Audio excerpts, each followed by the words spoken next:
Tony Crimlisk. This is a song about passion and excitement and tension in the young, but perhaps also in the slightly older as well.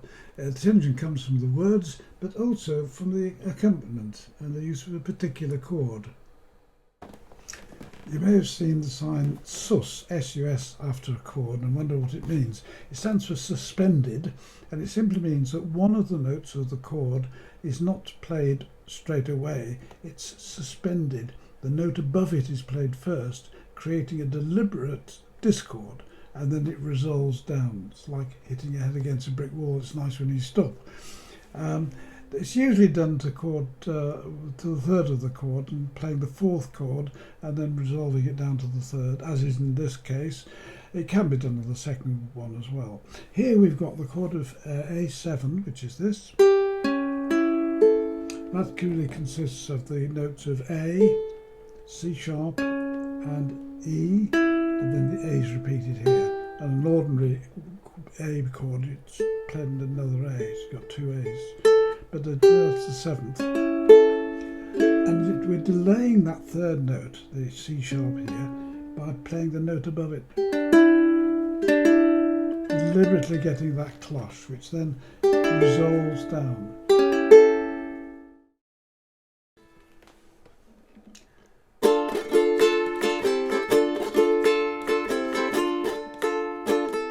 When the marimba rhythms start to play, dance with me, make me sway. Like a lazy ocean hugs the shore, hold me close, sway me more. Like a flower bending in the breeze, bend with me, sway with ease. When we dance, you have a way with me, stay with me, sway with me.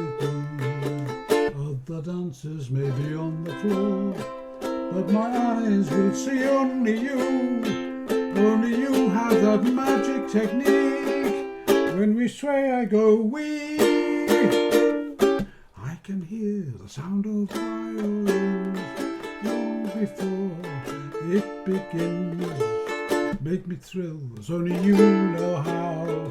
Sway me smooth, sway me now.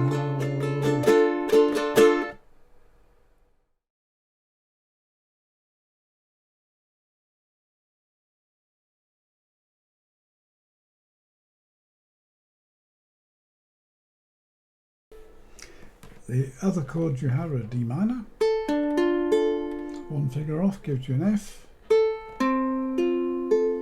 a C chord, 2 frets lower on the first string gives you a C7, and then you have this unexpected B flat chord, which again gives you tension as it resolves down to the A7. All adding to the excitement and the tension. The B flat chord, of course, is an A shape that just raised up 1 fret with a bar on fret 1. Very useful and one of several movable chords that are very well worth looking at. I've done 2 videos on this, which are worth looking at. The thing that might cause you problems is doing the rhythm backing that I've used. What it is this. It's a fan stroke. I've taken each finger across in turn, followed by the thumb. It's a thumb drag. All it's doing is prolonging the sound. And I've also used the open strings, but C6. Why not? It's free.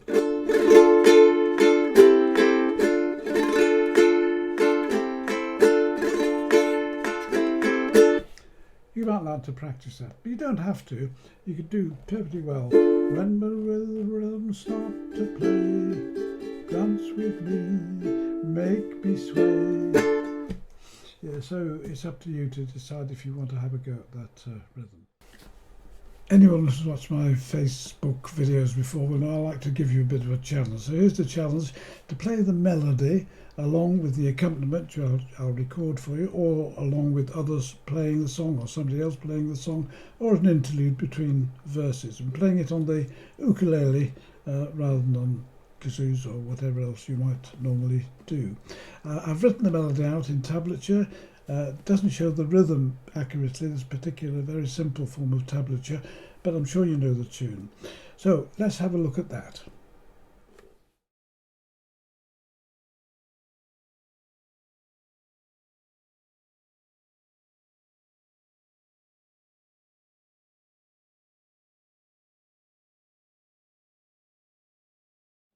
So we start off with just the open string, string 1, and I'm playing this with my thumb. I could equally well play it on the alternate fingers, but the drum is probably easier. So thumb, open string, all open strings, and first fret down, open again, the third finger down on string 2, repeat. Same pattern, but one note lower. Then now on the first fret of string 2, third fret, then you repeat that.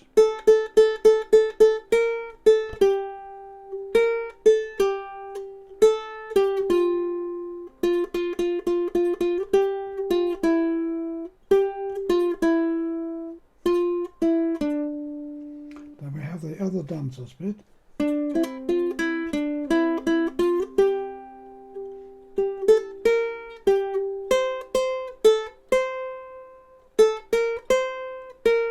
Up to the 4th fret, open,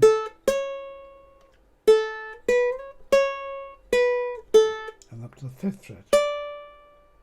Then repeat the beginning again.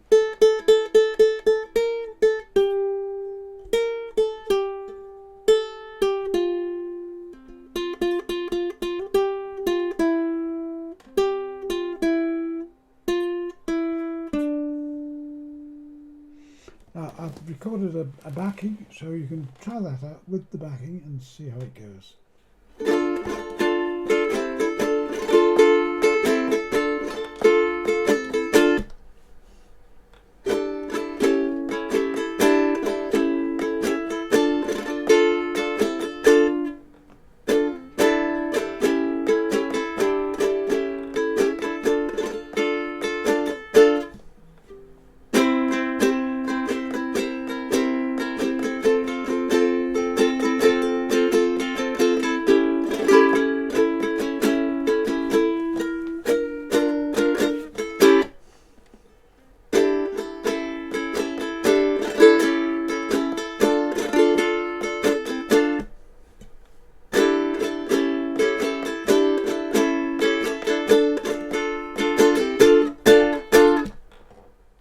Hope you enjoyed that. Bye.